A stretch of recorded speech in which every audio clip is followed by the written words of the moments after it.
Hi, everyone. My name is Eric Briggs, CEO of Network Connection. For those of you that don't know, we are what is known as a workforce intermediary that works in the state of California. Essentially, what that stands for is we are kind of the middleman in between community college students and employers for a lot of career education type disciplines in the local community colleges.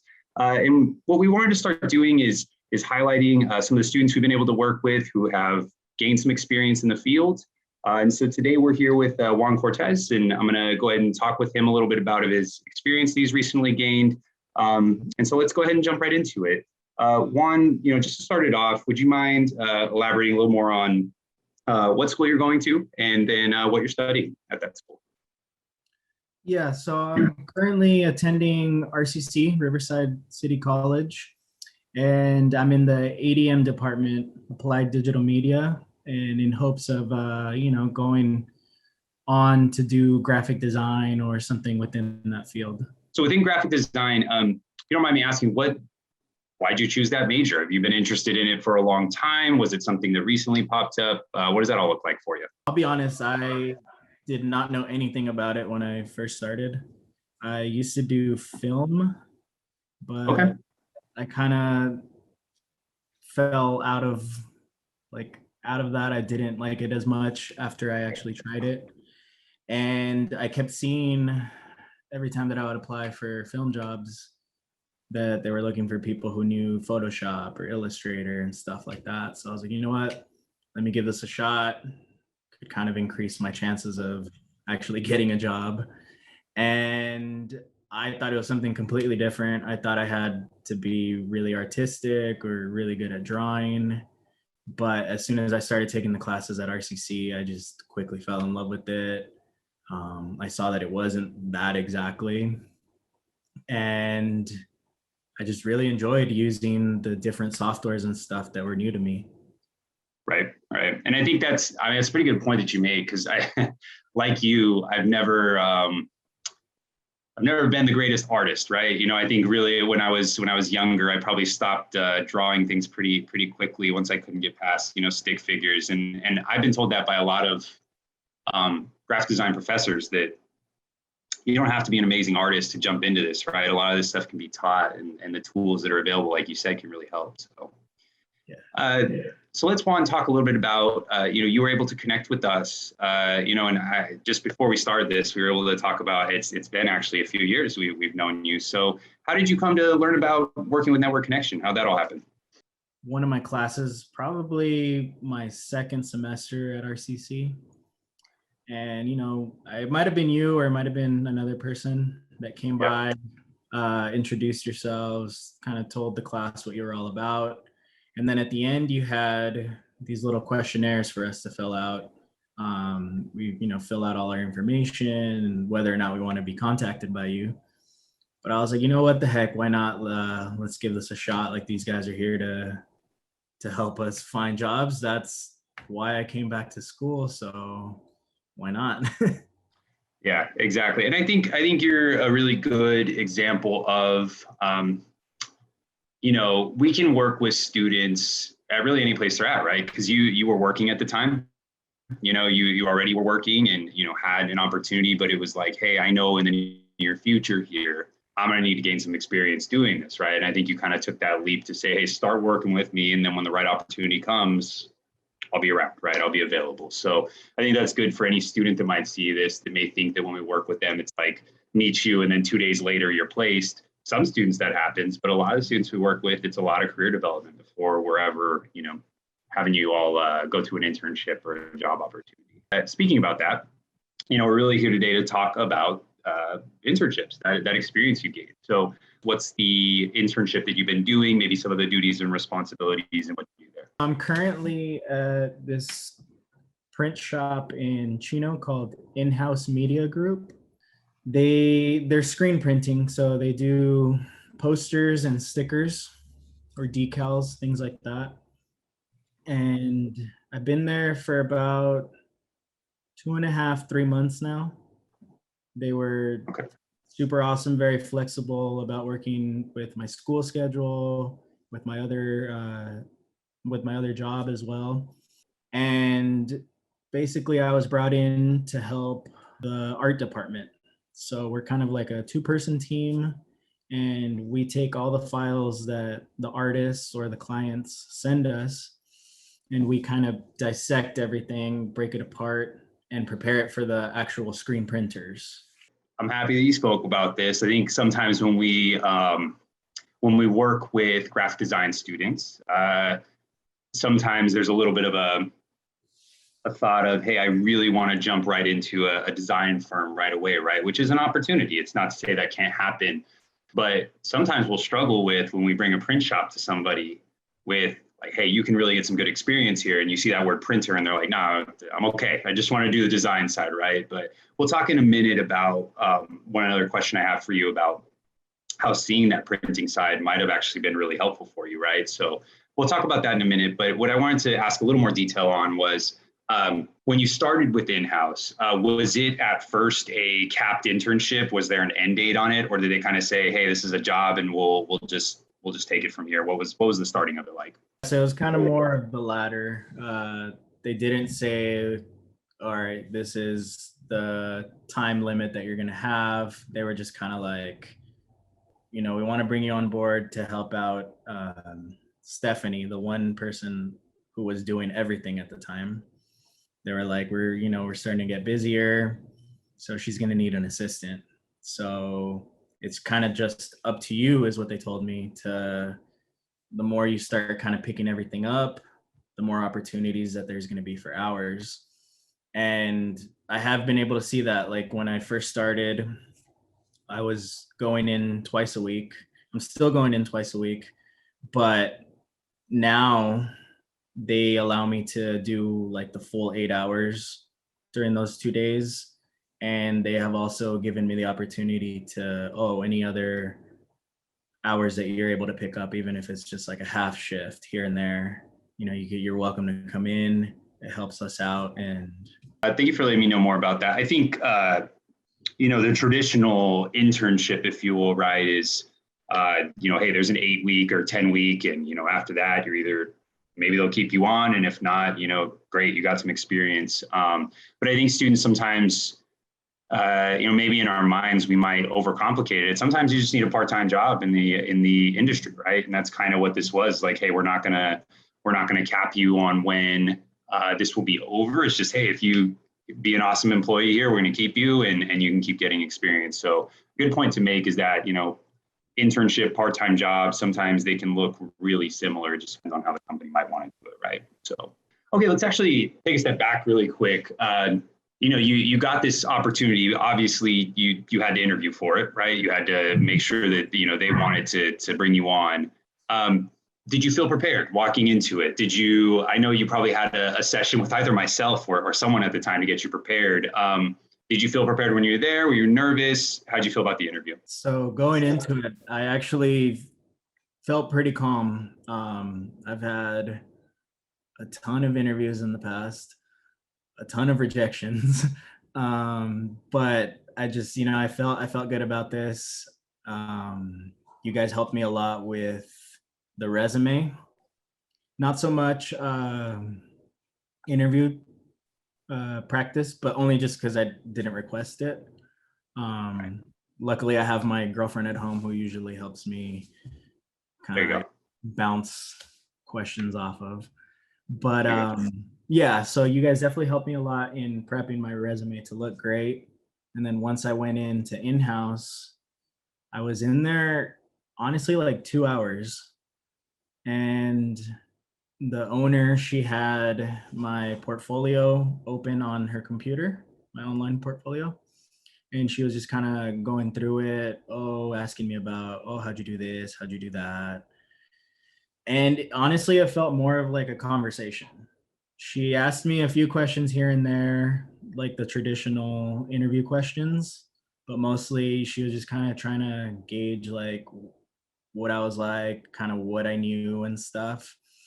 And then after we talked for like an hour and a half, she gave me a tour of the actual print shop, because we were interviewing in her office, and went into the print shop, kind of got to see the operation. And then she took me into what is now the office I work in for the art department. and showed me everything that they did, all the posters, the different techniques. So it was really cool. So I think that because of, I was calm going in, I was prepared, and having that experience where I was there for so long, I left pretty confident too. Yeah. Man, there's so many things that you just said that I could probably break apart for 5 minutes just to talk about. But I think number one, first thing is somebody starts giving you a tour around the facility. That's usually a good sign, right? And other than that, though, I think a lot of students will walk into interviews, and I wouldn't even say students, a lot of people. Any interviews, there's a lot of nervousness. So I think something that you mentioned that I think is really important for people to kind of think about is that portfolio does a lot of work for you too in helping with nervousness, right? Because when you got something with all your work and they're really kind of looking at that, maybe they're not staring directly at your face asking you questions right away, right? It's a lot nicer when they're kind of looking at all your work. And I think for any students in digital media, graphic design, I mean, that portfolio, right? You can't really walk into these interviews without it because they're going to ask you if you've done any of this before. So thank you for doing that. Thank you for kind of describing that in depth. I appreciate that. Okay, some of the questions just about your current position, because you're still there. What have you enjoyed the most about working at in-house? What do you like doing the most there? I was just gonna kind of be doing what they call printouts, and it's kind of just like the data entry in a sense. Mm-hmm. But all of it is done on Adobe Illustrator. And so Stephanie, the other employee in the art department and the one that trained me, I guess she kind of noticed that I was picking up on everything pretty quickly and I knew my way around the program. Even though like screen printing and all of that was completely new to me, she could tell that I was catching on to things and that I knew my way around the system. And so because of that, she started giving me more duties. And kind of basically now I'm at the point where I do kind of what she does, but like for the easy jobs. So she still obviously does all the complex, really tough posters that we print, but she's handed off a lot of the easier ones to me. And I've enjoyed that because I feel like I've learned a lot about design there. I know you mentioned earlier people kind of get turned off because of the whole printing word, but it really helps you from like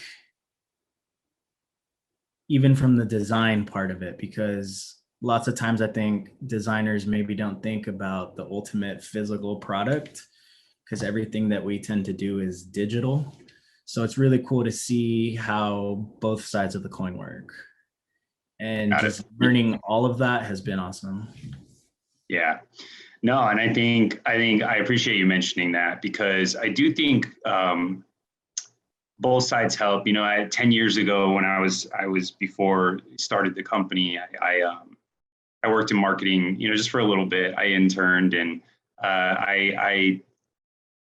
I was not a graphics person, but they took me to print shops just to see, how everything gets printed and making sure all the colors are hit. And I was so surprised at how much goes into it. I mean, it's not just you send a file, you put it in, everything goes perfectly. Everything has to be tuned on these machines to work well. And there's so much more to it than I think people may know about. But yeah, thank you so much for the detail there. You mentioned right now a little bit about you getting more tasks. And I'm just curious, maybe if you can elaborate a little bit on what do you think contributed to them trusting you maybe a little bit more? Were you, let's say, doing just the work they gave you, getting it done on time, or were you doing more than they asked you? What kind of contributed, you think, to them saying, let's trust them with doing some more advanced things? A lot of what contributed to was even just what I learned at school. What I've always really enjoyed about the ADM department at RCC is that they really focus on what you're going to need to know for jobs. Meaning like when I went to film school, a lot of it was kind of like theory and like film history, which is cool and it's important and whatnot, but I feel like that's not really what employers want to know that you should know. So whereas I feel like at RCC, the professors have always really prepared us well in that sense. So when I got to in-house, I felt comfortable using the softwares, even though they were still kind of fairly new to me. They everything that I've learned so far at RCC kind of prepared me for that. And once I got to in-house and they started seeing that I did know my way around the softwares and the different shortcuts and how that stuff worked, they noticed that, all right, well, we can give him more tasks or more difficult tasks, and the knowledge of like the screen printing and all that, like that'll come, but he has the foundation of, all right, he knows how to use the software at least. Right, right. So it makes sense. It's like they knew the foundation that you had, and we're like, all right, if it's got this, we can start teaching everything else, right? Or that good old on-the-job training, right? Mm-hmm. Okay, cool, Juan. I just a couple more questions for you, and we'll wrap up here. You've learned a lot, seems like, from the position you're in. Do you feel like the skills that you've picked up in this job internship, do you feel ready that you can apply these skills to anything else that you want to move on to in life and graphic design? I can apply all this in the future. I had taken some print classes at RCC and I had actually really enjoyed it. So even though I was technically going for, a design degree, I was flexible, like knowing that, well, for one, I knew that print shops, there's jobs there, like there's a good job market. So, yeah. So I was definitely open to that. And even more so now that I get to actually work in it and see how everything is and get to see cool artwork every day and get to see it printed. And I'll even, I started following a lot of these artists on Instagram and I'll see them post it. I'm like, oh man, like I got to work on that. And very cool. Yeah, and I feel like even if I did decide to go to the design field after this and not stay within print, I feel like it would help me a lot because everything that I do regardless is in these programs. And now I just have a broader knowledge of how the software will work and also how it'll work in regards to the print too. We often see a lot of students, right, who might be on the fence of, should I gain experience right now? I got a lot of schoolwork. You may be working another job. Would you mind ending this with kind of a message for, anyone? Do you think other students should take opportunities like this as well while they're in school? And what advice might you have for them? Yeah, I definitely think that as soon as you can get any experience, the better, because I've already kind of been through it where when I originally went to film school and got a bachelor's, I thought, well, I'm going to have the degree, I'll get a job. Doesn't really work like that. And just having that degree or that paper that says that you know what you're doing, like that can only get you so far. The more experience and actual on-the-job experience that you have definitely helps. So as soon as I, saw this opportunity and really all the opportunities that you guys were sending me leading up to this one, I knew I had to hop on it just because even though I've been working for several years now, it's always hard trying to go from one career to a different one, especially if you don't have that experience. So I knew that any experience that I got here that I could put on my resume would be super important down the line. Thanks, Juan. I appreciate it. And I'll do with this. I think you hit on something right now that is extremely important, which is, it's so it's such an awesome feeling when you get to graduate, whether it's a certificate, degree, whatever you might be going after. One of the worst feelings is, right, graduating and then like, what do I do from here, right? And I think, you know, putting an emphasis on, well, if I build relationships while I'm in school, when I'm done, I'm going to be able to utilize those hopefully to get to the job I want, right? And I think that's such an awesome thing that you mentioned right now is like, I'm taking that time to build that right now so that when I'm done, I'll be good to go, you know, in industry. So thank you. I wanted to first say, Juan, thank you so much for taking some time today and talking about your experience and, you know, congratulations on everything you've been, you know, moving forward with. It's exciting to see where you've gone. And for everybody else, just wanted to mention we are looking forward to doing more of these. Thank you so much for watching, and I look forward to seeing you soon.